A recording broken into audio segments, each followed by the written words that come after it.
Lepo pozdravljeni v tej kratki mini epizodi podcasta Benesere. V tem podkastu bomo govorili o tematiki, ki se navezuje na spanje. Pred kratkim sem poslušal in gledal Idea podcast, kjer je bil gost Ivo Boscarol.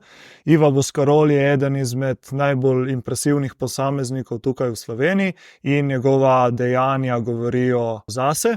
Stvar, ki mi je pa v tem podkastu oziroma pogovoru najbolj intrigirala, pa je bila njegova izjava, da on spi samo 2 uri na noč. Zato sem se odločil, da malo raziščem to tematiko in da posnamem ta podcast, v katerem bomo govorili o tem, ali je sploh zdravo, da se spi samo 2 uri na noč in ali je to sploh mogoče in ali lahko funkcioniramo normalno, ohranjamo zdravje in se dobro počutimo tudi z manj kot 6 do 8 ur spanja, ki se nam ga ponavadi priporoča. Torej v tem videu si bomo pogledali, ali je to sploh mogoče in kaj znanost pravi o tem.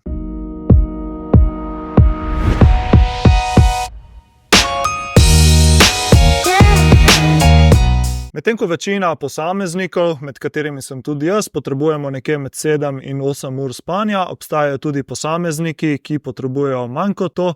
Vsi gotovo poznamo posameznike, ki so zelo močno funkcionalni, mogoče tudi športniki, podjetniki, direktorji in tako naprej, ki dobro delujejo tudi na 5 ali manj ur spanja. In med temi posamezniki naj bi bil tudi Ivo Boscarol, ki je že tako na splošno znan, da zelo malo spi, ampak na tem podkastu s Klemnom Selakovičem je res šokiral z izjavo, da spi 2 ali celo manj ur na noč. In tudi zdaj zelo malo spim, to je splošno znano, tako da nekje med 2 in 4 uro zjutraj. Kako? Ja, jaz grem spat nekje malo pred 2 in ob 4 sem že na melih, tako da 2 uri. Spim, zato sem tudi prvi podočnjak iz Slovenije. Kasneje je tudi povedal, da v bistvu on to počne že leta, vse od svojih študentskih let spi zelo malo in se mu zdi, da njegovo telo ne potrebuje več.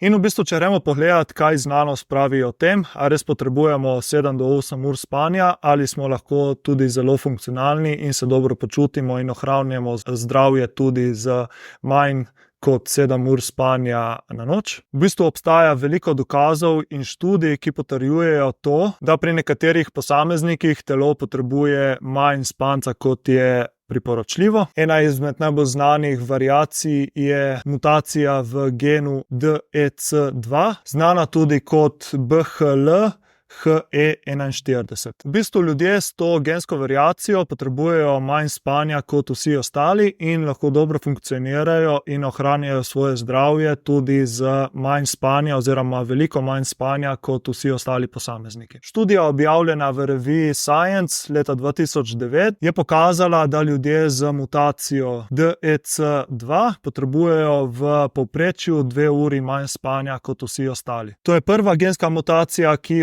nekaterim posameznikom in ljudem omogočajo, da spijo manj oziroma da potrebujejo manj spanca. Potem obstaja pa še druga mutacija v genih, imenovana ADRB1, ki je tudi povezana z manjšo potrebo po spanju. V bistvu študija, objavljena leta 2019 v reviji Neuron, dokazuje, da je potreba po spanju zelo genetsko pogojena. Torej, na tej točki lahko vidimo, da obstajajo nekateri genetski zapisi oziroma neke genetske predispozicije, ki omogočajo nekaterim posameznikom, da funkcionirajo dobro tudi z manj spanja. Mogoče je tu povezano, ker ti potem posamezniki v tistem času, ko spijo, dosežejo tudi več teh globokih faz spanja, tako globokega spanja kot tudi potem REM spanja, v katerih se potem naše fizično telo in naš obnovijo. Ali je pa to zgolj neka biološka potreba, se pravi, da ti posamezniki potrebujejo manj spanja kot vsi ostali.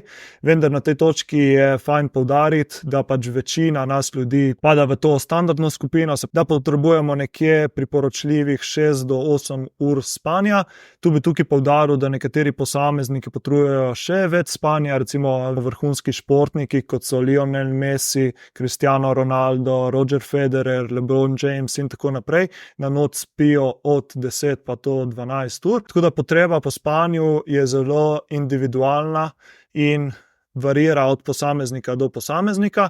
Važno je tudi tukaj, da se izpostavlja, da v bistvu vemo, da je spanje ena izmed najbolj pomembnih stvari, tako za naše dobro počutje, zdravje, kot potem tudi zmogljivost. In tukaj je treba potem poudariti, da je treba poslušati svoje telo.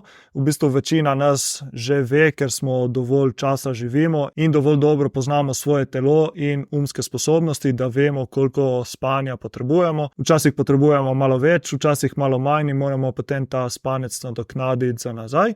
Ampak se mi zdi pomembno, da v bistvu ne tekmujemo s tem časom spanja. Se pravi, če Ivo Boscarol spi samo 2 uri na noč, mu to njegovo telo in genski zapis dovoljuje, hkrati pa mi potem ne smemo to vzeti kot vzor in misliti, ok, Ivo Boscarol spi samo 2 uri na noč, zato je on tako uspešen in eden izmed najbolj vplivnih posameznikov v Sloveniji.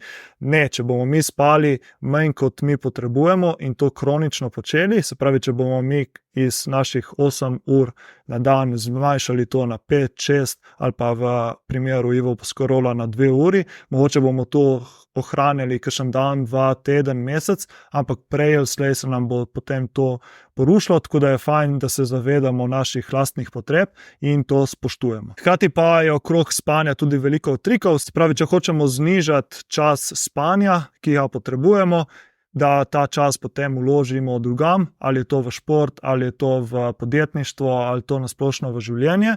Obstajajo tudi neki triki oziroma nasveti, kako lahko to naredimo. Se pravi, prvo, če se odločimo spati manj čez noč, lahko vključimo čez dan dremeže. Dremeži so strokovno priznani in strokovno dokazujejo, da se lahko z njimi izboljšamo tako naše fizične sposobnosti, mentalne sposobnosti, kognitivne sposobnosti, kot potem tudi imajo zdravstvene koristi.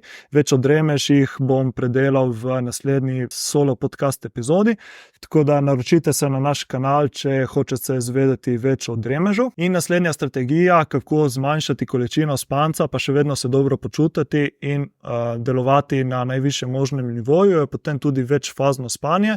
Se pravi, da razbijamo mi tisti nočni počitek za spanje, da ga razbijamo potem čez dan. To recimo nekatere živali pa nekatera ljudstva po svetu to prakticirajo, se pravi, da ne spijo 6 do 8 ur v kosu po noči, ampak potem spijo po več ur čez dan. Ampak ta strategija je zelo zapletena in pri njej moramo biti zelo strogi, ker če nismo disciplinirani, potem se nam lahko začnejo stvari hitro rušiti in lahko pride do veliko težav, predvsem z duševnim zdravjem. Nekoč sem poslušal enega sleep doktorja na podcastu, ki je omenil, da ljudje, ki že trpijo za nekimi oblikami duševnega zdravja, če se odločijo za ta večfazni spanec, bo ta strategija potem pripeljala na površje te težave, se pravi, pride do tesnobe, depresije in drugih duševnih motenj. Tako da v tem videu sem hotel potem predstaviti, da je možno spati manj kot 6 ur na noč, ampak samo za nekatere posameznike, ki so gensko pogojeni, se pravi, imajo te 2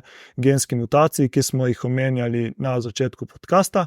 Če mogoče kakšnega od vas zanima več o teh mutacijah in več o teh študijah, ki sem jih omenil, bom dal v opis podcasta link do teh 2 študij, kjer si lahko preberete več. To je to za danes, ena taka krajša epizoda. Upam, da bi mi bila všeč, da je bila taka informativna, da ste izvedeli nekaj novega o tem kratkem spanju in da ste se naučili in izvedeli kaj novega. To je to za danes. Lepo bodite in se vidimo v naslednjih epizodah. Čau, čau.